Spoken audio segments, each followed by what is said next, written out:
ஈரானினுடைய மிக பிரதானமான எண்ணெய் உற்பத்தி ஆலைகள் மீது நேற்று முன்தினம் நள்ளிரவு வேளையிலே இஸ்ரேலினுடைய கடுமையான தாக்குதல் இருந்தது.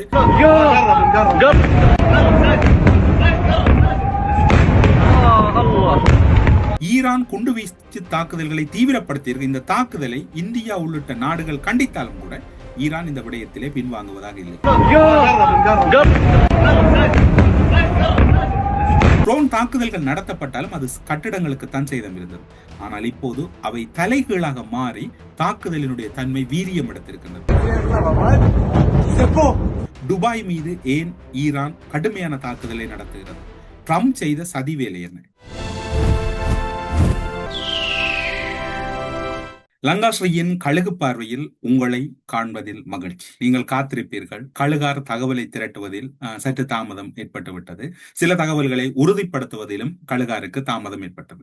அதனால் பல புதிய விடயங்களோடு கழுகு பார்வை நிகழ்ச்சியினூடாக உங்களை சந்திக்கின்றோம். இப்போது ஈரான், இஸ்ரேல், அமெரிக்கா இடையிலான யுத்தம் என்பது ஒட்டுமொத்த மத்திய கிழக்கை முடக்கி இருக்கின்றது. ஈரானை பொறுத்தவரையில் இஸ்ரேல் மீது மட்டும் தாக்குதல் நடத்தவில்லை, அமெரிக்க தளங்கள் மீது மட்டும் தாக்குதல் நடத்தவில்லை, அதனை கடந்தும் பல உக்கிரமான தாக்குதல்களை நடத்தி கொண்டிருக்கின்றது. வான்பரப்பை இழந்திருக்கின்றது, கடற்படை இழந்திருக்கின்றது. ஆனாலும் கூட அதனுடைய தாக்குதலினுடைய வீரியம் குறையவில்லை. குறிப்பாக சொல்ல போனால் அமெரிக்க ராணுவ மையங்கள் இருக்கக்கூடிய பிரதானமான நாடுகள், மத்திய கிழக்கு நாடுகளில் இருக்கக்கூடிய பல நாடுகள் அழிக்கப்பட்டு விட்டன.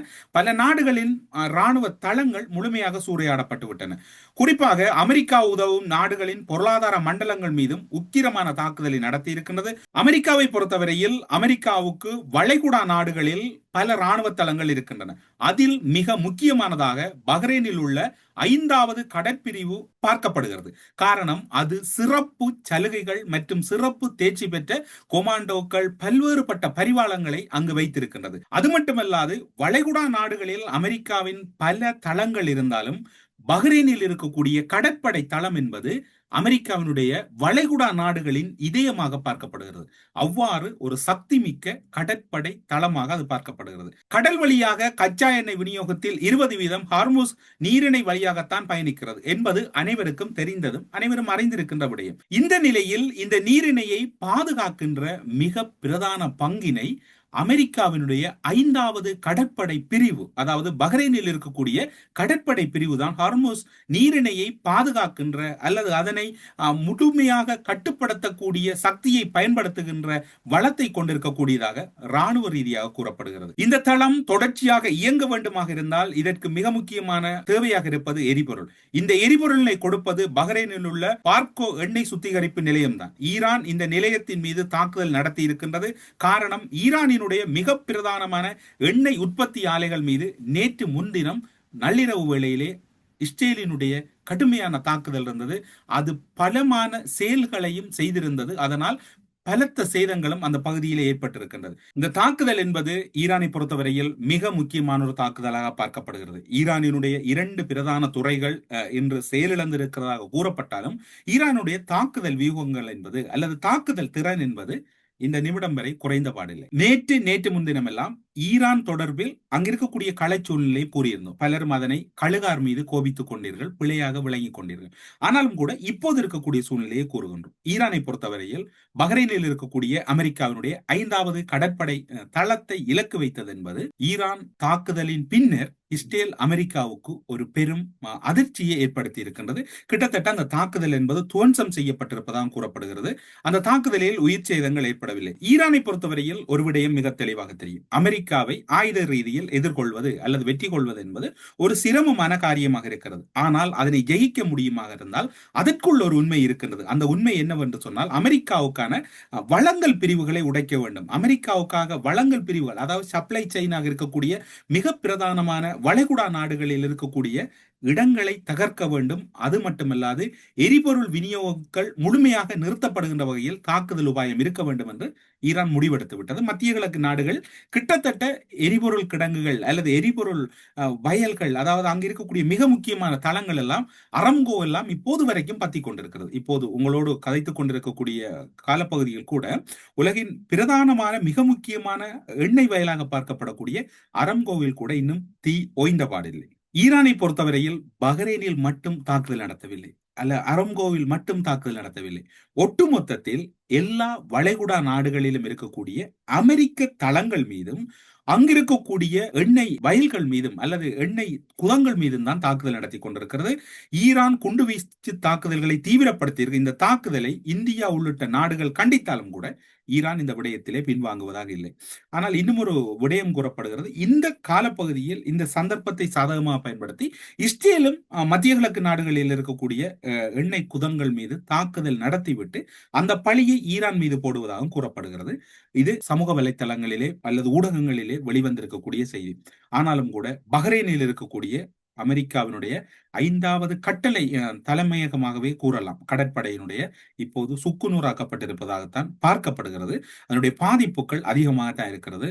ஈரானினுடைய தாக்குதலுக்கு ஈடு கொடுக்க முடியாமல் இருக்கின்றது. இந்த யுத்த களமுனை எப்படி இருக்கிறது என்றால், உங்கள் அனைவருக்கும் தெரிந்த கிரிக்கெட் துடுப்பாட்டத்தில் இன்னிங்ஸ் துடுப்பாட்டம் போன்றுதான் இருக்கின்றது. குறிப்பாக முதல் நாள் ஒருவர் அதிகளவான ரன்களை சேகரித்துக் கொள்வார், 2வது நாளில் அதிகளவான விக்கெட்டுகளை வீழ்த்தப்படுகின்ற அந்த சூழ்நிலை போன்றுதான் இருக்கின்றது.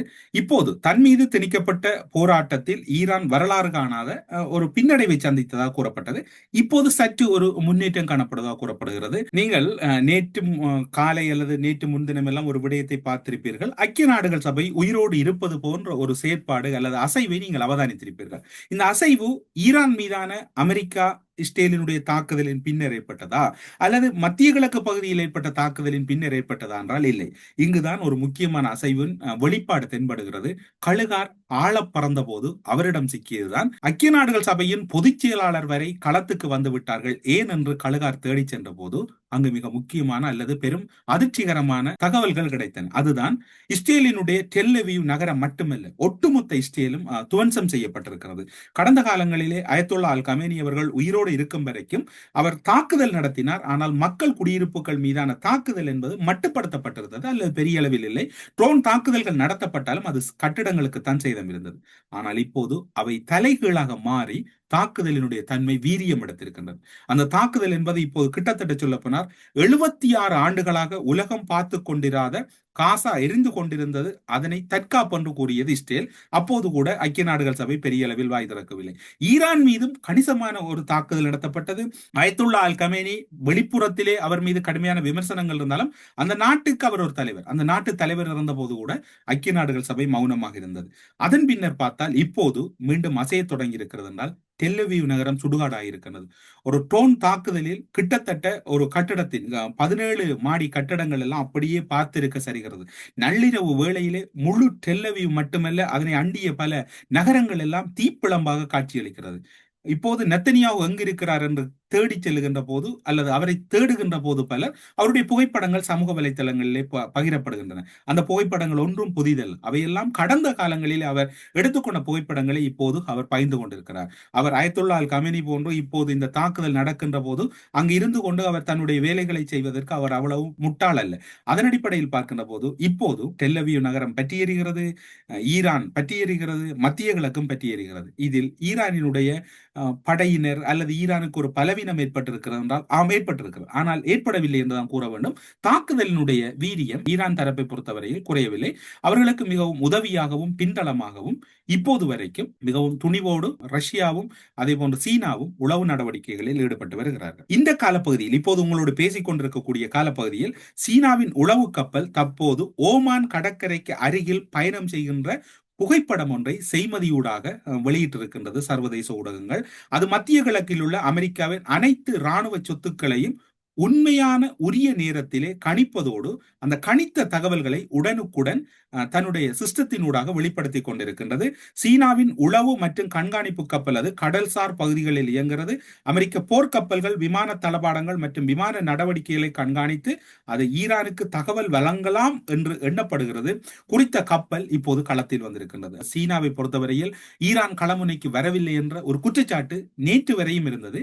இப்போது அதிசக்தி வாய்ந்த கப்பலையும் சீனாவும் களமிறக்கி இருக்கின்றது. ஜோர்டானில் கிட்டத்தட்ட 5000 மில்லியன் மதிப்புள்ள அமெரிக்க சொத்துக்கள் இழக்கப்பட்டிருப்பதாக கூறப்படுகிறது. பக்தாத்தில் உள்ள அமெரிக்க தூதரகத்தின் பெரும் சொத்துக்கள் அளிக்கப்பட்டிருப்பதாக கூறப்படுகிறது.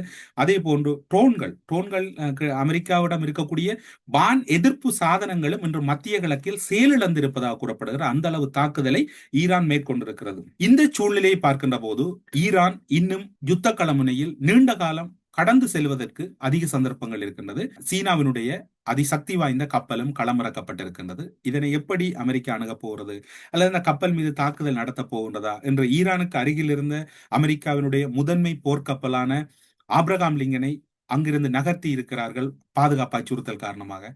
இப்படி ஒரு கொதிநிலை அடைந்து கொண்டிருக்கின்றது. அமெரிக்க தளம் என்பது இன்று ஒரு ஆபத்தான கட்டத்தை நோக்கி நகர்ந்திருக்கிறது. இன்னும் ஒரு முக்கியமான விடயம் இருக்கிறது. துபாய் மீது ஏன் ஈரான் கடுமையான தாக்குதலை நடத்துகிறது? ட்ரம்ப் செய்த சதி வேலை என்ன? கழுகாருடைய பார்வையிலே நாளை நீங்கள் இதனை எதிர்பார்க்கலாம் என்று கூறி கழுகு பார்வையில் நீங்கள் இணைந்து கொண்டிருந்தீர்கள். உங்கள் அனைவருக்கும் நன்றி கூறி விடைபெறுகிறோம். நன்றி, வணக்கம்.